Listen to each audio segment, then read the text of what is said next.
স্বাধীনতার পর থেকে সামরিক শক্তিতে বিশ্বের বুকে নিজেদের অস্তিত্বের জানান দিয়ে আসছে বাংলাদেশ। শান্তিরক্ষী মিশনে দেশের ভাবমূর্তি করেছে উজ্জ্বল। উন্নত বিশ্বের সঙ্গে তাল মিলিয়ে সেনা, নৌ ও বিমান বাহিনীতে যোগ হয়েছে আধুনিক ট্যাঙ্ক, যুদ্ধ বিমান ও শক্তিশালী জাহাজ।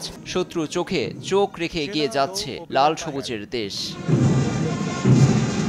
এই ধারাবাহিকতায় সামরিক শক্তির তালিকায় 2 ধাপ এগিয়ে বাংলাদেশ জায়গা করে নিয়েছে 35তম স্থানে। 0.6062 স্কোর নিয়ে এশিয়ার আরেক দেশ উত্তর কোরিয়ার কাঁধে শ্বাস ফেলছে বাংলাদেশ। আর 1 ধাপ নিচে 36তম অবস্থানে আছে নেদারল্যান্ডস। এমন তথ্য উঠে এসেছে গ্লোবাল ফায়ার পাওয়ার ইন্ডেক্সে।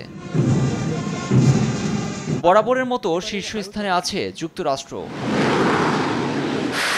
সামনে সমান স্কোর নিয়ে তালিকায় দ্বিতীয় ও তৃতীয় স্থানে রয়েছে যথাক্রমে রাশিয়া ও চীন। আর চতুর্থ অবস্থানে বাংলাদেশের প্রতিবেশী ভারত। গ্লোবাল ফায়ার পাওয়ার ইন্ডেক্সের এই সূচক নির্ধারণে 60টিরও বেশি আলাদা বিষয় বিবেচনা করা হয়, যেখানে সামরিক ইউনিটের সংখ্যা, আর্থিক অবস্থা, লজিস্টিক সক্ষমতা ও ভৌগোলিক পরিস্থিতিকে দেয়া হয় প্রাধান্য। আর সূচকটি আরও নির্ভুল করতে বোনাস ও পেনাল্টি পয়েন্ট সংযোজন করা হয়, যা প্রতি বছর হালনাগাদ করা হয়।